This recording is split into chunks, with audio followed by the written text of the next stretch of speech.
devait garantir la paix. Il a multiplié les guerres. Aujourd'hui, on parle d'un traité qui se voulait défensif, multilatéral, stable, mais qui, à chaque crise, semble redessiner ses règles.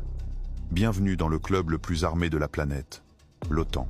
Créé en 1949, au lendemain des cendres, avec une idée simple. Un pour tous, tous contre Moscou. Une promesse d'alliance, d'union sacrée. Mais dès le départ, un déséquilibre. Et ce déséquilibre, il ne fait que s'amplifier.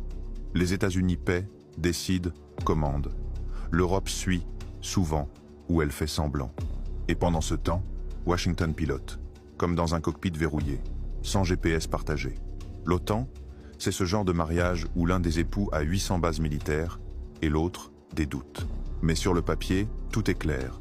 Une attaque contre l'un égale une riposte de tous. Article 5, gravé dans le marbre.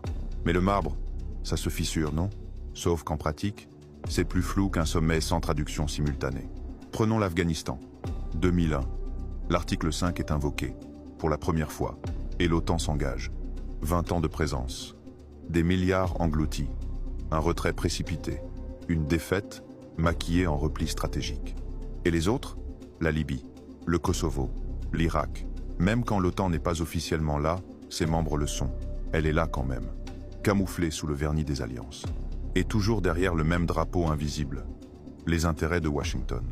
Parce qu'il faut le dire, l'OTAN, pour certains, ce n'est pas un pacte, c'est un levier, une extension du bras américain, une carte à jouer quand les Nations Unies disent non, quand l'opinion doute, quand la légalité coince. Et le pire, ça marche, parce que le storytelling est rodé, dissuasion, défense, stabilité.